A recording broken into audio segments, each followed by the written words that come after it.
کا جو حشر ہوا وہ بلا شبہ تاریخ عالم کا ایک نہایت حیرتناک باب ہے۔ خود ابرہہ مشکل سے گرتا پڑتا صنعاء تک پہنچا اور نہایت دردناک عذاب میں گرفتار ہو کر یمن میں مرا۔ عربوں کے ہاں اس سال کو عام الفیل کہتے ہیں۔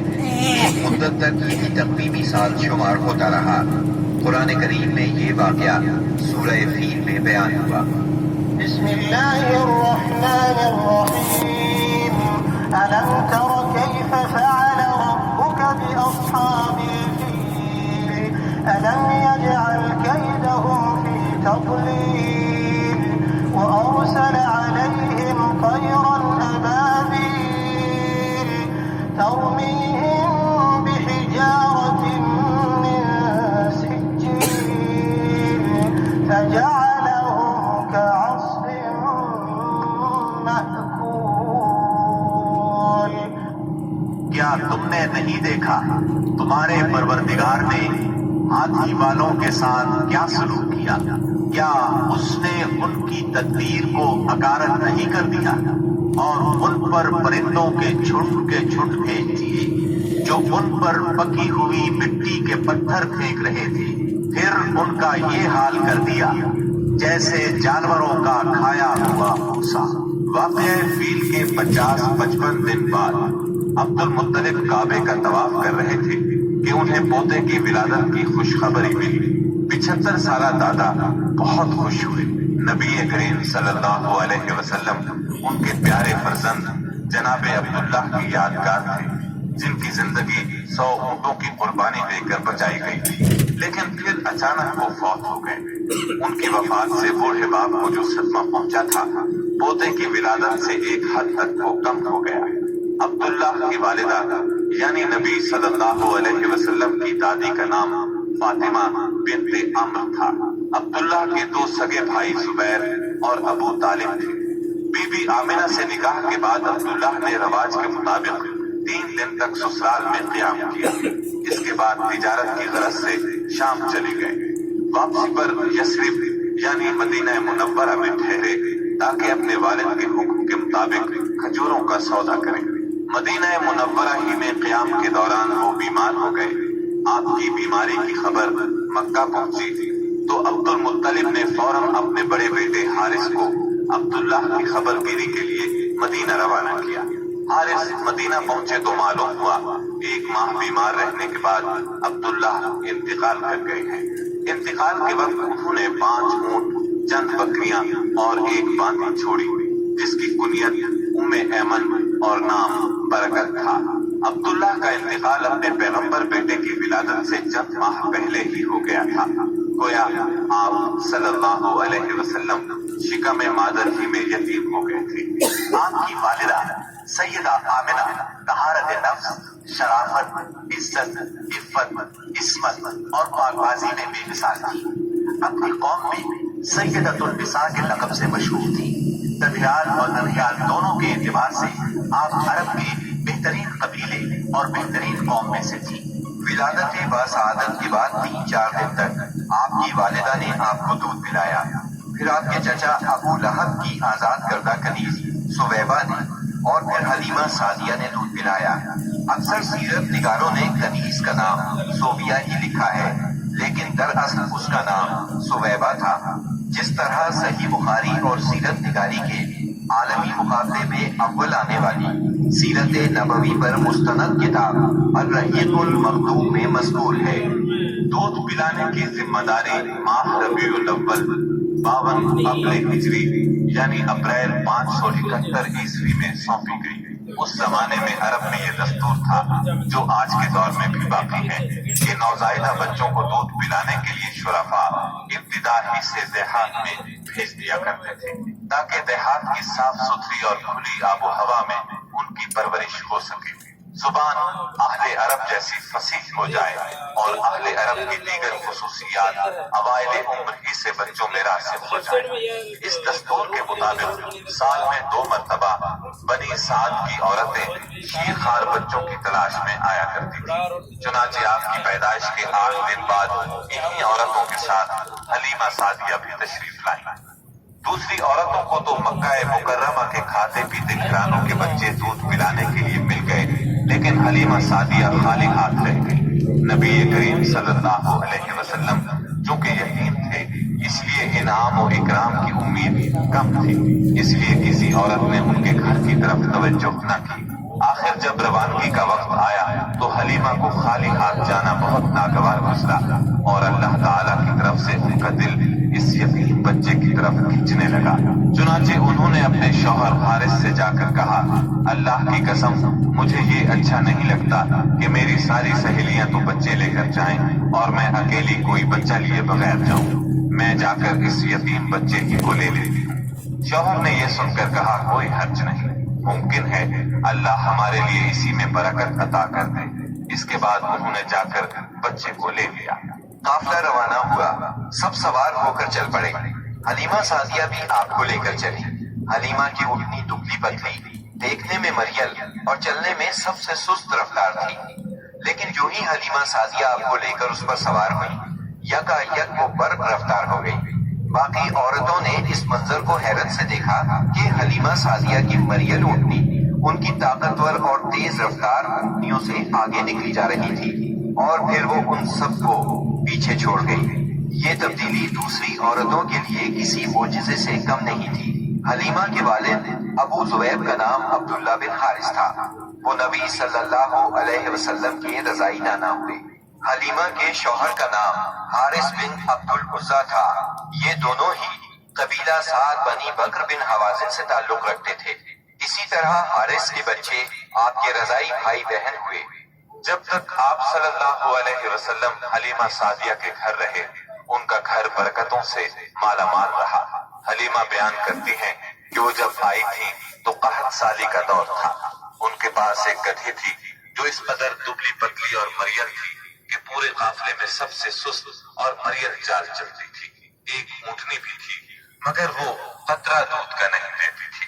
حلیمہ کا اپنا بچہ بھوک سے بے قرار ہو کر بلکتا رہتا تھا، خود سوتا نہ ماں باپ کو سونے دیتا، مگر جب وہ آپ کو لے کر اپنے گھر آئی اور آپ کو گود میں لیا تو سینہ دودھ سے بھر گیا، یہاں تک کہ آپ نے پیٹ بھر کر دودھ پیا، اور آپ صلی اللہ علیہ وسلم کے ساتھ حلیمہ کے بیٹے نے بھی خوب دودھ پیا۔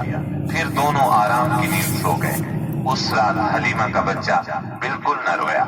ادھر شوہر اونٹنی کے پاس گیا تو کیا دیکھتا ہے، تھن سے دودھ ابلا چاہتا ہے، چنانچہ وہ دودھ دوہنے لگا۔ اس نے اس قدر دودھ دوہا کہ گھر کے سب برتن بھر گئے۔ دونوں نے خوب دودھ پیا اور آرام کی نیند سو گئے۔ حلیمہ سعدیہ کا گھرانہ سب سے زیادہ قحط زدہ تھا، لیکن مکے سے واپسی کے بعد ان کی یہ حالت ہوئی کہ جب بکریاں چن کر گھر واپس آئیں تو ان کی کوکھیں نکلی ہوئی تھی اور تھن دودھ سے لبریز تھی۔ اب گھر والے خوب دودھ پینے لگے، جبکہ قحط کی وجہ سے دوسرے گھرانوں کو دودھ بالکل نہیں ملتا تھا۔ یوں اس گھرانے کو مسلسل خیر و برکت نصیب ہوئی۔ حلیمہ کا دستور تھا کہ وہ ہر 6 ماہ بعد آپ کو مکے لاتی، والدہ اور خاندان کے لوگوں سے ملاتی، اور پھر اپنے دیار بنی سعد واپس لے جاتی۔ جب مدت رضاعت پوری ہو گئی تو دودھ چھڑا کر آپ کی والدہ کے پاس لائی۔ اب تک وہ آپ کی وجہ سے خیر و برکت دیکھ چکی تھی، اس وجہ سے چاہتی تھی کہ آپ کو ابھی ان کے پاس ہی رہنے دیا جائے۔ چنانچہ انہوں نے آپ کی والدہ سے کہا، کیوں نہ آپ بچے کو ابھی میرے پاس ہی رہنے دیں تاکہ یہ اور مضبوط ہو جائے، مجھے مکے کی وبا سے ڈر لگتا ہے۔ والدہ اس پر راضی ہو گئی اور حلیمہ آپ کو لے کر خوش خوش اپنے گھر آ گئی۔ اس طرح آپ تقریباً 2 برس تک وہیں رہے۔ پھر آپ کے سینہ مبارک کو چاک کرنے کا واقعہ پیش آیا۔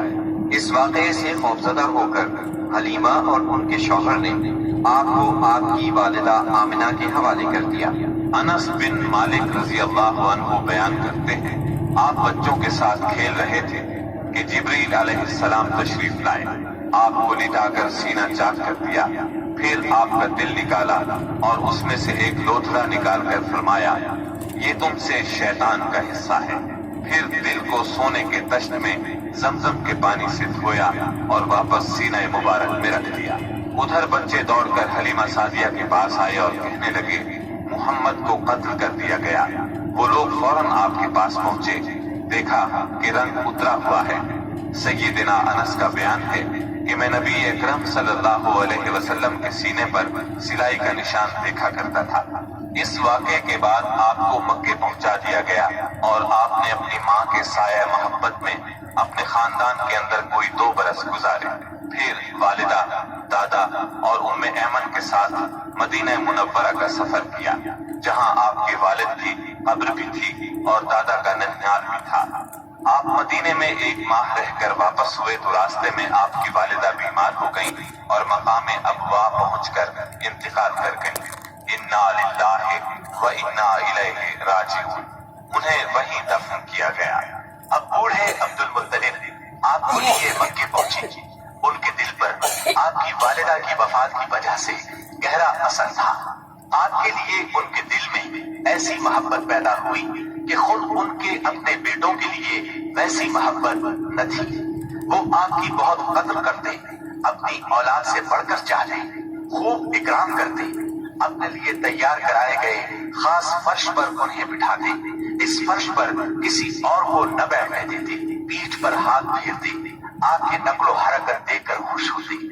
انہیں یقین تھا کہ مستقبل میں آپ کی نرالی شان ہونے والی ہے، لیکن ابھی آپ کی عمر 8 برس 2 مہینے کی ہوئی تھی کہ عبد المطلب بھی انتقال کر گئے۔ اب آپ کے چچا ابو طالب نے آپ کی کفالت کا بیڑا اٹھایا۔ یہ آپ کے والد کے سگے بھائی تھے۔ انہوں نے بھی آپ سے خاص رحمت اور شفقت برتی۔ وہ مالدار تو نہ تھے، لیکن آپ کی کفالت کے بعد اللہ تعالیٰ نے ان کے تھوڑے سے مال میں اس قدر برکت دی کہ ایک آدمی کا کھانا پورے کنبے کے لیے کافی ہو جاتا تھا۔ خود آپ بھی صبر و قناعت کا نمونہ تھے، جو ملتا اسی پر قناعت فرماتے۔ جب آپ کی عمر 12 برس اور کہا جاتا ہے کہ مزید 2 ماہ اور 10 دن ہوئی تو آپ کے چچا ابو طالب نے تجارت کے لیے ملک شام جانے کا ارادہ کیا۔ آپ کو ان کی جدائی بہت گراں گزری۔ ابو طالب خود بھی متاثر ہوئے، لہٰذا آپ کو اپنے ساتھ لے لیا۔ قافلہ ملک شام کی حدود میں پہنچا تو شہر بصرہ کے قریب پڑاؤ کیا۔ بحیرہ نامی عیسائیوں کا ایک راہب اپنے گرجے سے نکل کر ان کے پاس آیا اور قافلے کے درمیان سے گزر کر نبی صلی اللہ علیہ وسلم کے پاس پہنچا۔ پھر آپ کا ہاتھ پکڑ کر بولا، یہ دنیا کے سردار ہیں، پروردگار عالم کے رسول ہیں، اللہ انہیں رحمت عالم بنا کر بھیجے گا۔ میں انہیں مہر نبوت سے بھی پہچانتا ہوں۔ یہ کندھے کے نیچے نرم ہڈی کے پاس سیب کی طرح ہے اور ہم اس کا ذکر اپنی کتابوں میں بھی پاتے ہیں۔ پھر اس نے قافلے کی دعوت کی اور ابو طالب سے کہا، انہیں یہاں سے واپس بھیج دیں، ملک شام نہ لے جائیں، کیونکہ انہیں یہودیوں سے خطرہ ہے۔ اس پر ابو طالب نے غلاموں کے ہمراہ آپ کو مکے بھیج دیا۔ جب آپ کی عمر 15 برس ہوئی تو ذیقعد کے مہینے میں اکاس کے بازار میں ایک لڑائی ہوئی۔ اس لڑائی میں ایک طرف قریش کے قبائل تھے اور دوسری طرف قیس اور اعلان کے قبائل تھے۔ دونوں میں گھمسان کا رن پڑا۔ فریقین کے کتنے ہی آدمی مارے گئے، لیکن پھر انہوں نے صلح کر لی اور طے پایا کہ دونوں طرف کے مقتولین گنے جائیں، جدھر زیادہ ہوں ادھر والے زائد مقتولین کا خون بہا لے دیں۔ اس کے بعد جنگ ختم ہو گئی اور باہمی دشمنی کو ختم کر دیا گیا۔ اس جنگ میں نبی کریم صلی اللہ علیہ وسلم بھی شریک تھے، لیکن آپ نے لڑائی میں براہ راست حصہ نہیں لیا، اپنے چچاؤں کو تیر تھماتے تھے۔ اس جنگ کا نام جنگ فجار ہے۔ یہ نام اس لیے مشہور ہوا کہ اس میں حرام مہینے کی حرمت پامال کی گئی۔ فجار نام کے واقعات 4 بار پیش آئے، ہر سال ایک واقعہ پیش آتا رہا۔ جنگ فجار والا واقعہ آخری تھا۔ اس سے پہلے کے 3 واقعات میں ہلکے پھلکے جھگڑے ہوئے، شدید لڑائی صرف اسی چوتھے واقعے میں ہوئی۔ اس جنگ کے بعد ذیقعد ہی کے مہینے حضرات کرام، آپ کے الٹے ہاتھ کی طرف جو مسجد ہے، مسجد جورانا ہے۔ یہ ان قبائل کے نام یہ ہیں: بنو ہاشم، بنو مطلب، بنو اسد، بنی عبد العزا، بنو زہرہ اور بنو تیم۔ اس کی وجہ یہ ہوئی کہ یمن کا ایک آدمی اپنا سامان تجارت لے کر مکے آیا۔ عاص بن وائل نے اس سے وہ مال خرید لیا، لیکن قیمت ادا نہ کی۔ اس نے بنو عبد الدار، بنو مخزوم، بنو سہم اور بنو عدی سے فریاد کی، لیکن انہوں نے کوئی توجہ نہ دی۔ چنانچہ اس نے ابو قبیس کے پہاڑ پر چڑھ کر چند اشعار پڑھے، جن میں اپنی مظلومیت کا نقشہ کھینچا اور آواز لگائی کہ کوئی تو اس کا حق دلانے کے لیے اس کی مدد کرے۔ اس پر زبیر بن عبد المطلب نے دوڑ دھوپ کی، لہٰذا اس قبیلے کے افراد بنو تیم کے سردار عبداللہ بن جدعان کے گھر میں جمع ہوئے اور آپس میں عہد و پیمان کیا کہ مکے میں جو بھی مظلوم نظر آئے، خواہ مکے کا رہنے والا ہو یا کسی اور جگہ کا، یہ سب اس کی حمایت میں اٹھ کھڑے ہوں گے۔ انہوں نے عاص بن وائل سے بھی اس کا حق لے کر اس کے حوالے کیا۔ اس عہد و پیمان میں آپ بھی اپنے چچاؤں کے ساتھ تھے۔ نبوت سے سرفراز ہونے کے بعد آپ فرمایا کرتے تھے، میں عبداللہ بن جدعان کے مکان پر ایک ایسے معاہدے میں شریک ہوا کہ مجھے اس کے بدلے سرخ اونٹ بھی پسند نہیں، اور اگر میں اس کے لیے اسلام کے دور میں بلایا جاتا تو ضرور جاتا۔ نبی اکرم صلی اللہ علیہ وسلم یتیم پیدا ہوئے اور اپنے دادا پھر چچا کی کفالت میں رہے۔ والد سے وراثت میں جو کچھ ملا تھا اس سے کچھ نہیں ہو سکتا تھا، چنانچہ جو ہی آپ ہلکے پھلکے کام کرنے کے لائق ہوئے، اپنے رضائی بھائیوں کے ساتھ پیارے بنی سعد میں بکریاں چرانے لگے۔ پھر جب مکہ معظمہ آئے تو وہاں بھی چند قیراط کے عوض اہل مکہ کی بکریاں چرائیں۔ قیراط ایک دینار کا 20واں یا 24واں حصہ ہوتا ہے، جس کی قیمت اس زمانے میں بمشکل 80-90 روپے سمجھ لیں۔ کم عمری میں بکریاں چرانا انبیاء کی سنت ہے۔ ایک بار عہد نبوت میں آپ نے فرمایا، کوئی بھی نبی نہیں گزرا مگر اس نے بکریاں ضرور چرائیں۔ پھر جب آپ جوان ہو گئے تو تجارت شروع کی۔ بعض روایات کی روح سے آپ صائب بن ابی صائب کے ساتھ مل کر تجارت کرتے تھے۔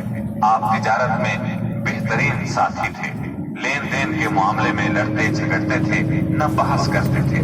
تمام معاملات میں آپ حد درجے امانتدار، سچے اور پرہیزگار مشہور تھے۔ زندگی کے سبھی میدانوں میں آپ کا یہی طریقہ تھا، اسی بنا پر آپ کا لقب ہی امین مشہور ہو گیا تھا۔ ان تمام وجوہات کی بنا پر آپ کی شہرت سن کر سیدہ خدیجہ نے آپ کو تجارت کے لیے اپنے مال کی پیشکش کی۔ وہ عزت اور مال دونوں لحاظ سے قریش کی ایک معزز خاتون تھی، لوگوں کو اجرت دے کر اپنا مال تجارت کے لیے بھیجا کرتی تھی۔ اس پیشکش کے ساتھ انہوں نے یہ بھی کہا کہ وہ آپ کو سب سے اچھی اجرت دے گی۔ چنانچہ آپ نے ان کے غلام میسرہ کے ساتھ شام کا سفر کیا، وہاں خرید و فروخت کی۔ اس خرید و فروخت میں بہت زیادہ نفع ہوا، اس قدر برکت ہوئی کہ پہلے کبھی اتنا منافع نہیں ہوا تھا۔ شام سے آپ مکہ واپس آئے اور سیدہ کی امانت انہیں سونپی۔ سیدہ خدیجہ نے امانت اور برکت کا یہ حال دیکھا تو حیرت زدہ رہ گئی۔ ادھر میسرہ نے بھی آپ کی باتیں انہیں بتائیں۔ تب سیدہ نے محسوس کر لیا کہ انہیں ان کی مراد مل گئی ہے، چنانچہ انہوں نے آپ سے اپنی سہیلی کے ذریعے سے شادی کی خواہش ظاہر کی۔ انہوں نے سیدہ خدیجہ کے چچا عمرو بن اسد کو پیغام بھیجا۔ اس طرح بات طے ہوئی۔ نکاح کا خطبہ ابو طالب نے پڑھا، اس میں اللہ کی حمد و ثنا کی، پھر آپ کے فضل و شرف کا ذکر کیا۔ اس کے بعد ایجاب و قبول کے الفاظ کہے اور مہر بیان کیا۔ یہ ملک شام کے سفر سے واپسی کے 2 مہینے اور چند دن بعد کی بات ہے۔ اس وقت آپ کی عمر 25 سال تھی اور سیدہ خدیجہ کی عمر 40 سال تھی۔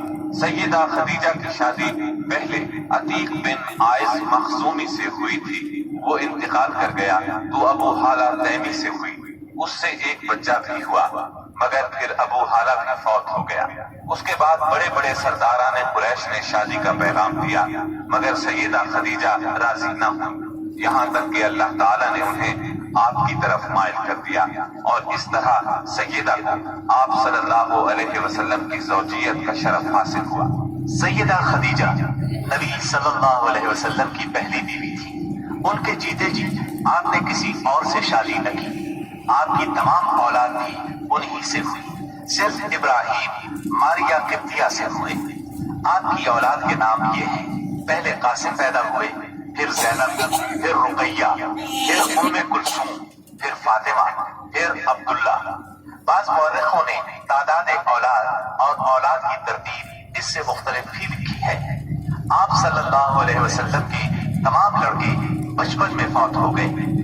البتہ تمام بچیوں نے عہد نبوت کو پایا، اسلام لائی اور ہجرت بھی کی، اور سب کی سب آپ کی زندگی ہی میں انتقال کر گئی۔ صرف سیدہ فاطمہ آپ کے 6 ماہ بعد موت ہوئی۔ آپ کی عمر کا 35واں سال تھا کہ ایک زوردار سیلاب آیا، اس سے خانہ کعبہ کی دیواریں پھٹ گئیں۔ ایک بار پہلے آگ بھی لگی تھی، اس لیے آگ کی وجہ سے دیواریں کمزور ہو چکی تھی۔ اب قریش نے فیصلہ کیا کہ خانہ کعبہ کی نئے سرے سے تعمیر کی جائے۔ اس موقع پر انہوں نے فیصلہ کیا کہ اس تعمیر میں صرف حلال مال ہی خرچ کریں گے، چنانچہ رنڈی کی اجرت، سود کی دولت اور کسی کا ناحق لیا ہوا مال اس میں استعمال نہیں کریں گے۔ انہیں خانہ کعبہ گراتے ہوئے ڈر بھی لگ رہا تھا کہ کہیں اللہ کا عذاب نہ ٹوٹ پڑے۔ آخر کار ولید بن مغیرہ نے یہ کہہ کر ڈھانا شروع کر دیا کہ اللہ مصلحین کو ہلاک نہیں کرتا۔ جب لوگوں نے دیکھا کہ اسے کچھ نہیں ہوا تو وہ بھی اس کام میں شریک ہو گئے اور سیدنا ابراہیم علیہ السلام والی بنیاد تک خانہ کعبہ گرا ڈالا۔ اس کے بعد تعمیر شروع کی۔ تعمیر کے لیے ہر قبیلے کا الگ الگ حصہ مقرر تھا۔ معززین اپنے کاندھوں پر پتھر لاتے اور ڈھیر لگاتے۔ نبی کریم صلی اللہ علیہ وسلم اور آپ کے چچا عباس بھی پتھر ڈھو رہے تھے۔ تعمیر کا کام باقوم نامی ایک رومی معمار کر رہا تھا۔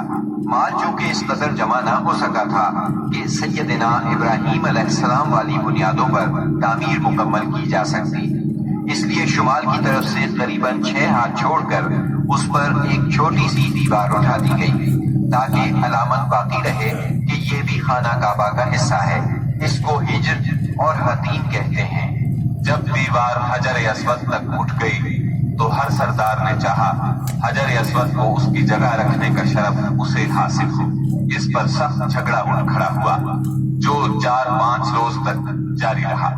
کسی طرح فیصلہ نہ ہو پایا کہ حجر اسود کون رکھے گا، اور قریب تھا کہ حرم میں خون ریزی ہو جائے، لیکن ابو امیہ کی ایک تجویز سب نے منظور کر لی۔ ابو امیہ سب سے زیادہ عمر رسیدہ تھا۔ اس نے کہا، میری تجویز یہ ہے کہ کل صبح مسجد حرام کے دروازے سے جو شخص سب سے پہلے داخل ہو اس سے فیصلہ کرا لیا جائے، یعنی وہ جس کے حق میں فیصلہ دے دے حجر اسود وہی اس کی جگہ پر رکھے گا۔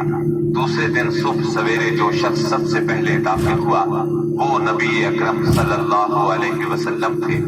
قریش آپ کو دیکھتے ہی بول پڑے، هذا الامین رضینا هذا محمد، یہ تو محمد ہیں جو کہ امین ہیں، ہم ان سے راضی ہیں۔ پھر آپ ان کے نزدیک پہنچے تو آپ کو تفصیل سنائی گئی۔ آپ نے اس مسئلے کا حل یہ نکالا کہ ایک چادر لی، اس میں حجر اسود کو رکھا اور سب سرداروں سے کہا اس چادر کو سب لوگ کناروں سے پکڑ کر اٹھائیں۔ سب نے ایسا ہی کیا۔ جب چادر حجر اسود کی جگہ پہنچ گئی تو آپ نے اپنے مبارک ہاتھوں سے حجر اسود کو اس کی جگہ پر رکھ دیا۔ یہ اس قدر عمدہ فیصلہ تھا کہ سب خوش ہو گئے۔ نبی کریم صلی اللہ علیہ وسلم بچپن ہی سے عقل سلیم کے مالک تھے، پاک دامن تھے، بھرپور قوت کے مالک تھے۔ جوانی اور پختگی کا زمانہ آیا تو آپ کی خوبیاں اور زیادہ نکھر کر سامنے آئیں۔ آپ درست سوچ، صحیح نظر، بہترین اخلاق اور عمدہ عادات کا سب سے بلند نمونہ تھے۔ سچائی اور امانت، صبر و شکر، حیا اور وفا، خیر خواہی اور تواضع سبھی میں ممتاز تھے۔ بھلائی اور احسان میں آپ کا کوئی ثانی نہیں تھا۔ ابو طالب نے کیا کہا ہے، ابیض یستسقى الغمام بوجهه ثمال الیتامى عصمة للآمن، وہ گورے مکھڑے والا جس کی برکت سے ابر رحمت برستا ہے، وہ یتیموں کا سہارا اور بیواؤں کا نگہبان ہے۔ آپ بہت صلہ رحمی کرنے والے تھے، لوگوں کا بوجھ اپنے سر لیتے تھے۔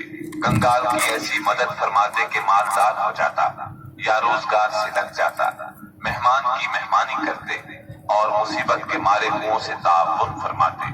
اللہ تعالیٰ نے آپ کی حفاظت اور نگہبانی کا خاص انتظام فرمایا تھا، اور قوم کے اندر پھیلی ہوئی خرافات اور برائیوں کے خلاف آپ کے دل میں نفرت ڈالی۔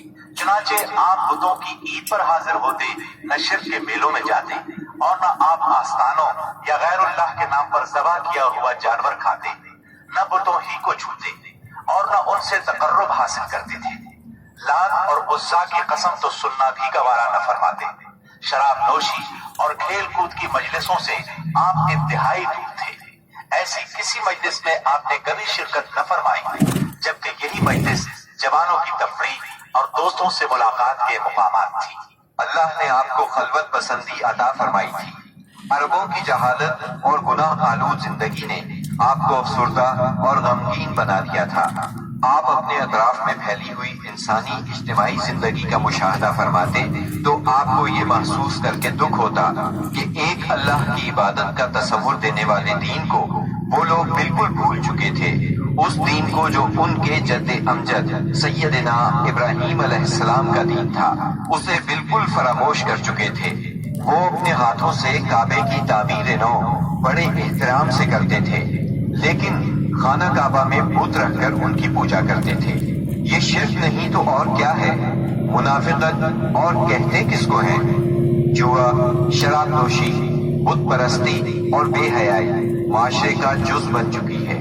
اللہ تعالیٰ کی وحدانیت کا تصور تو پایا جاتا ہے، مگر اس تصور کو بت پرستی کے ذوق اور شوق نے بہت دھندلا کر دیا ہے۔ بتوں کی شکل میں اپنے معبود گھڑ لیے ہیں۔ ہر قبیلے اور ہر خاندان کا ایک پسندیدہ بت ہے، اور کعبے میں 360 بت رکھے ہوئے ہیں۔ بت پرستی کے شوق کا یہ عالم ہے کہ قریش سفر میں جاتے ہیں تو ستو کے بت بنا لیتے ہیں، اور جب ضرورت پڑتی ہے تو اپنے معبودوں کو کھول کر پی لیتے ہیں۔ قریش کے معاشرے اور عرب کے ماحول میں عورت بیچاری کی حالت اس قدر پست، ذلیل اور ردی ہے کہ وہ اونٹوں، بکریوں اور غلے کی طرح تجارت کی چیز بن چکی ہے۔ شادیوں پر کوئی پابندی، کوئی روک نہیں۔